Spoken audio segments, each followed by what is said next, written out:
lovely students, this is Adya. Welcome back to the channel.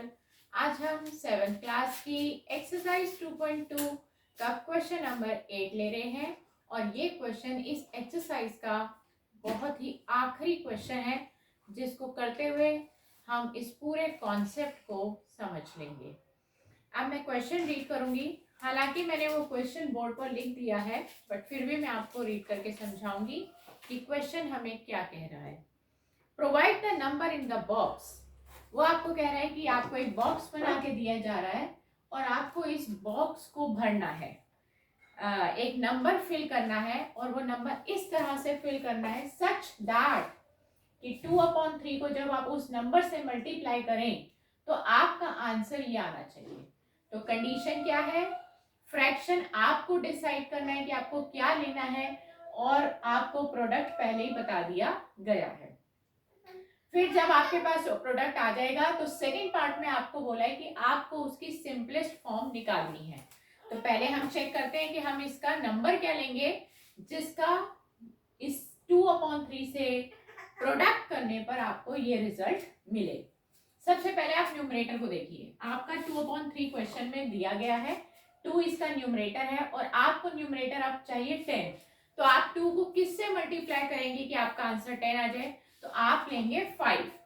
2 5 10 होता है। बहुत ही simple सा है, इसमें कुछ सोचना नहीं है आपको और आपको यहाँ पे फिल कर देना है 5 और 10/30 है। सॉरी मैंने गलत लिख दिया है, ये 23 नहीं है नंबर, ये 10/30 है। तभी कंफ्यूजन हुई क्योंकि 23 तो प्राइम नंबर होता है और 3 से वो डिविजिबल नहीं है, तो मैंने गलत लिख दिया था। ये 10/30 है, आप बुक में चेक कर सकते हैं। अब 3 को आप किससे मल्टीप्लाई करेंगे कि 30 मिल जाए? बहुत ही सिंपल सी बात, 3 10 30, तो आप 10 से मल्टीप्लाई करेंगे तो 5/10 आपका ये फ्रैक्शन आ गया है। और सेकंड पार्ट में बोला है कि इस फ्रैक्शन का जो आपने लिया है बॉक्स में उसी की हमें सिंपलेस्ट फॉर्म चाहिए। देखिए सिंपलेस्ट फॉर्म का मतलब होता है कि जब न्यूमरेटर और डिनोमिनेटर दोनों 1 के अलावा किसी टेबल से कैंसिल ना हो रही हो, यानी कि दोनों का कॉमन फैक्टर सिर्फ 1 ही हो, तभी हम उसको सिंपलेस्ट फॉर्म मानते हैं। तो ये हमने लिखा 5/10। देखिए ये 5 से डिविजिबल है, 5 1 5, 5 2 10। अब 1 और 2 किसी सेम टेबल में नहीं आएंगे, 1 को छोड़ दी, तो इसलिए 1/2 हमारी जो है सिंपलेस्ट फॉर्म हो गई 1/2। ये मैंने ऊपर ही लिख के दिखा दिया कि ये फ्रैक्शन हमारा सिंपलेस्ट फॉर्म पे।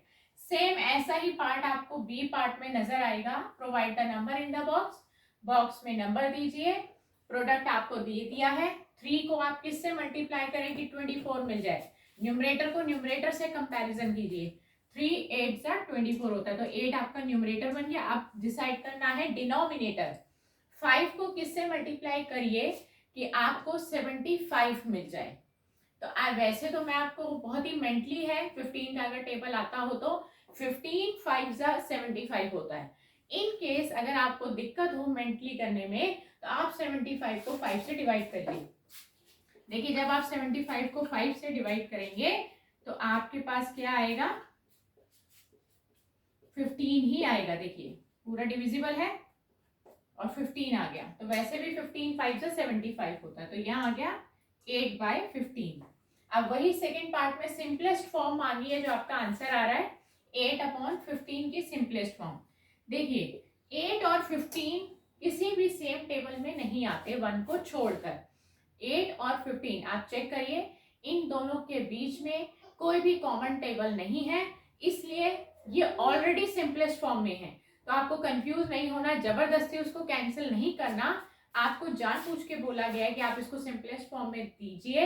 This is already in simplest form. इनका कॉमन फैक्टर 1 है, ये सिर्फ दोनों 1 के टेबल में ही सेम में आएंगे और किसी में नहीं। तो हमारा सिंपलेस्ट फॉर्म 8/15 ही रहेगा। ये हमारे आंसर्स आ गए। तो इस क्लास में हमने आज की क्लास में ये एक्सरसाइज कंप्लीट कर दी है। नेक्स्ट क्लास में एक नई एक्सरसाइज के साथ आपसे फिर मिलेंगे। Good bye friends.